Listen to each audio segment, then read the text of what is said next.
So hello friends, welcome back to another new video. तो इस video में आपको बताने वाला हूँ कि एमबीए के कैप राउंड 2 के लिए आपकी ओवरऑल जो स्ट्रैटेजी है वो कैसी रहना चाहिए।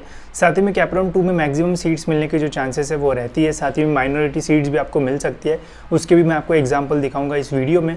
इसके अलावा सबसे इंपॉर्टेंट आपको कट ऑफ्स कैसे रीड करना है, कैसे रैंक्स देखना है, कैसे आपको समझ में आएगा रिजल्ट के पहले कि कॉलेज मिलेगा या फिर नहीं, वो भी मैं आपको इस वीडियो में बताऊँगा। तो वीडियो एंड तक देखते रहिए ताकि आपको सारी जो इन्फॉर्मेशन है वो मिल जाए। तो सबसे पहले गाइस मैं आपको सारे जो इंपॉर्टेंट डेट्स है वो दिखा देता हूँ, क्योंकि कुछ भी हमसे जो है वो मिस नहीं होना चाहिए। तो एमबीए एमएमएस में अगर हम इंपॉर्टेंट डेट्स चेक करते हैं तो हमारा जो कैप राउंड 2 की प्रोसेस है गाइस वो 7 तारीख से जो है वो शुरू होने वाली है। मतलब आज से जो प्रोसेस है वो स्टार्ट हो जाएगी एंड 9 तारीख तक ये जो प्रोसेस है वो रहेगी।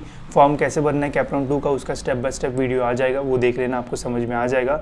एंड ध्यान रखना गाइस, जो स्टूडेंट्स बेटरमेंट के लिए गए हैं उनको कैप राउंड 2 का जो फॉर्म है वो भरना कंपलसरी रहेगा, ठीक है। अगर आप कैप राउंड 2 का फॉर्म नहीं भरोगे एंड विदाउट फिलिंग आप जाओगे तो आपको जो कैप राउंड 1 में कॉलेज है वो भी चला जाएगा, ठीक है। तो कैप राउंड 2 का जो फॉर्म है वो ज़रूर भरना, ठीक है। उसमें कैसे ऑप्शंस वगैरह देना है वो मैं आपको बताऊंगा। अगर आप गलती से फॉर्म भरना भूल जाते हो तो आपको कैप राउंड 1 में जो कॉलेज लगा था वो भी आपके हाथ से जो है वो चला जाएगा, ठीक है। तो कैप राउंड 2 का फॉर्म भरना बहुत ज़्यादा जो है वो इंपॉर्टेंट है। ऐसा नहीं है कि फर्स्ट राउंड में बेटरमेंट किया तो आपको अभी फॉर्म भरने की ज़रूरत नहीं है, सभी को फॉर्म भरना जो है वो इंपॉर्टेंट रहेगा। अगर आपने मिस कर दिया था कैप राउंड 1 का फॉर्म तो आप डायरेक्ट जो है वो 2 के लिए एलिजिबल रहोगे। जो डेट्स है वो है 7 तारीख से लेकर 9 तारीख तक, इस बीच में आपको अपना जो ऑप्शन फॉर्म है कैप राउंड 2 का वो फिल कर देना है, ठीक है। अब गाइज मैं आपको ये बता देता हूँ कि कैसे आपके मैक्सिमम चांसेस रहेंगे कैप राउंड 2 में और एक अच्छा कॉलेज मिलने के, ठीक है।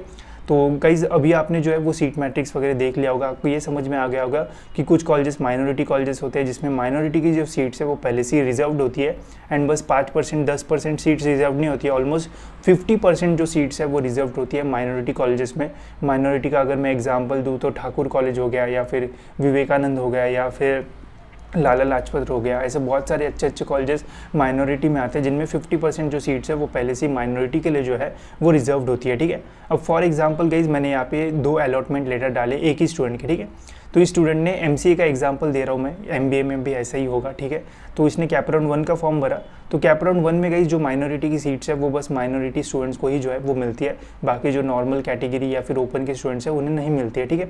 तो इसने कैप राउंड 1 में जब अपना फॉर्म भरा तो इसे जो है वो डीवाई पाटिल पिंपरी का जो कॉलेज है वो अलॉट हुआ था, ठीक है। एंड यहाँ पे उसे ईडब्ल्यूएस सीट जो है वो अलॉट हुई थी एंड प्रेफरेंस वगैरह जो है वो आप यहाँ पे देख सकते हो, ठीक है। सीट टाइप जो है वो कोई भी लग सकता है, तो इसमें अगर आपको ओपन की सीट लगती है, ओबीसी की लगती है, कोई भी लगती है, जो भी रजिस्टर्ड कैटेगरी होगी उसी की आपको जो फीस है वो पे करना पड़ेगा। तो सीट टाइप से ऐसा कोई भी जो प्रॉब्लम है आपको नहीं होगा, तो इसका टेंशन मत लेना, ठीक है। तो इसे डीवाई पाटिल पिंपरी लगा था, सेकंड राउंड में इसको भी लग रहा था कि यार इससे ज़्यादा बेटरमेंट होने के जो चांसेस है वो नहीं रहेंगे बिकॉज कट ऑफ हाई थे एंड इसकी लिस्ट भी मैंने ही बनाई थी एंड इसके ऊपर देखो ये 6 प्रेफरेंस का कॉलेज था, इसके ऊपर और 5 कॉलेजेस थे, ठीक है। तो हमने इससे भी बेटर जो कॉलेजेस है वो वहाँ पे डाले थे, ठीक है। फिर सेकेंड राउंड में हमने जब ट्राई किया तो सेकेंड राउंड में स्टूडेंट को जो है वो विवेकानंद जो है वो लग गया, ठीक है।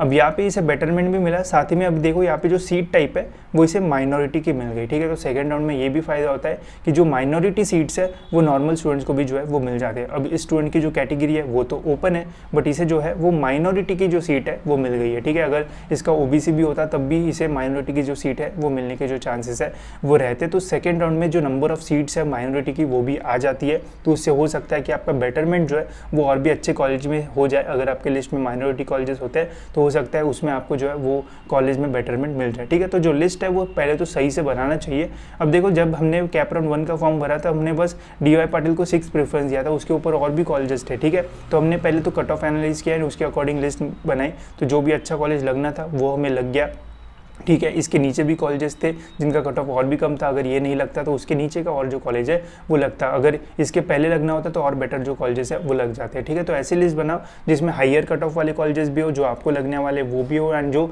आपके कट ऑफ के नीचे वो भी रहो, तो आपको मैक्सिमम टाइम जो कॉलेज है वो अलॉट हो जाएगा। एंड गाइस सेकंड राउंड में जब आप फॉर्म भरोगे तो याद रखना जो कॉलेज आपको अलॉट हुआ है उससे बेटर कॉलेजेस ही जो है वो आप डालो, ऐसे कॉलेजेस मत डालो जिनका कट ऑफ जो है वो आपको अलॉटेड कॉलेज से भी कम जाता है, नहीं तो बेटरमेंट की जगह डिक्रीमेंट भी जो है वो हो सकता है। तो याद रखना जो भी कॉलेज आपको अलॉट हुआ है उससे बेटर कॉलेजेस ही जो है वो सेकंड राउंड में डालना।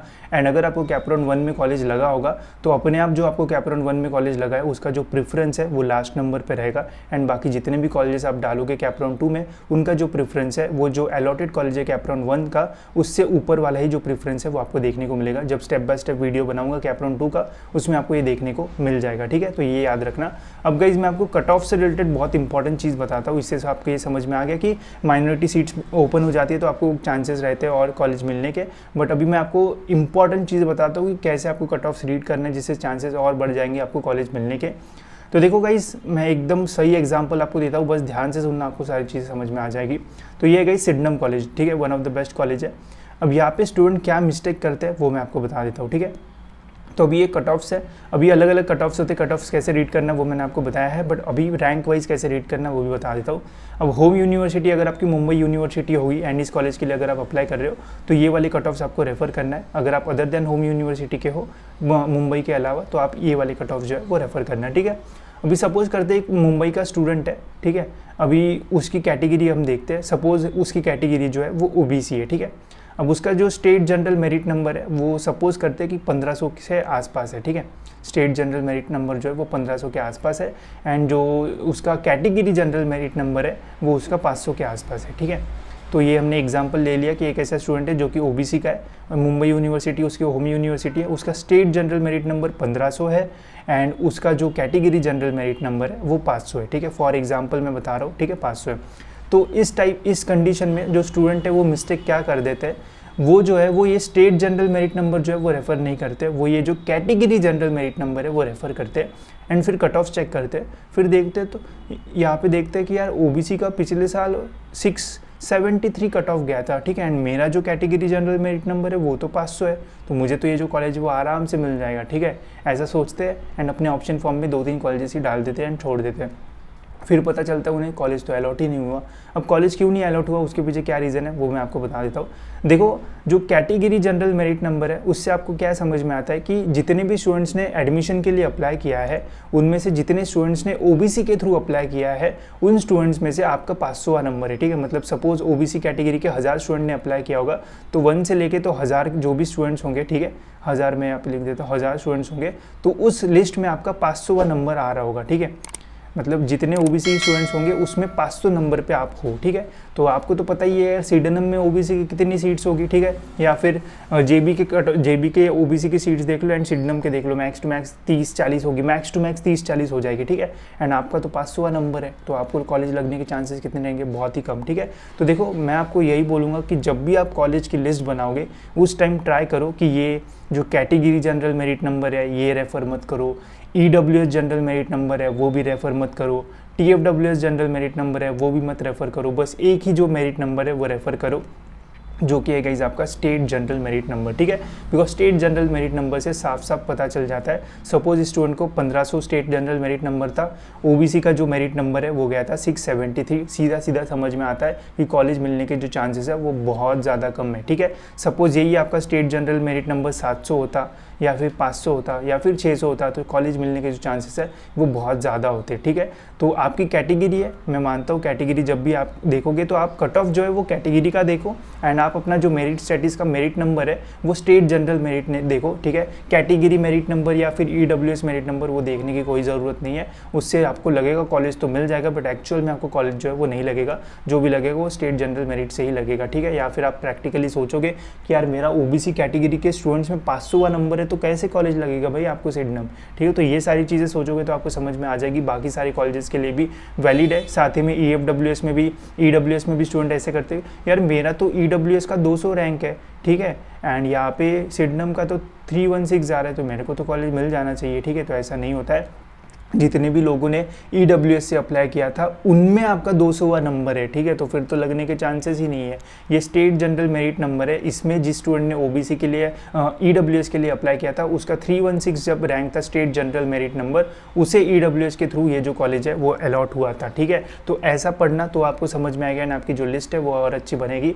अगर आप कैटेगरी या फिर EWS वाला या फिर TFWS वाला रैंक देख के अपनी लिस्ट बनाओगे तो आपको बहुत प्रॉब्लम होगा।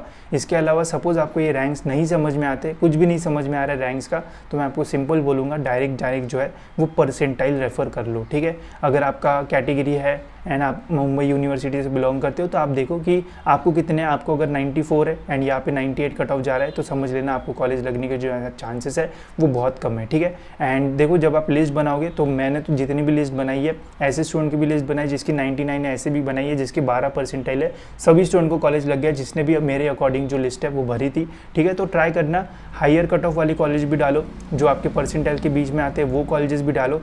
इसमें जब आप प्रेफरेंस दोगे तो ये सोच के भी देना कि अगर इसमें से कोई भी कॉलेज आपको अलॉट होता है तो आप वो लोगे या फिर नहीं। अगर नहीं लोगे तो उस कॉलेज को डालो ही मत, क्योंकि अगर लगता है तो आपको कैप राउंड पूरा ख़राब हो जाएगा। वैसे भी आप उस कॉलेज को लेने वाले नहीं थे, तो यहाँ पे ये वाली जो फिल्टर्स है वो डालना है, एंड फिर ऐसे भी कॉलेजेस डालना जिनका कट ऑफ जो है वो आपके परसेंटाइल से लो है।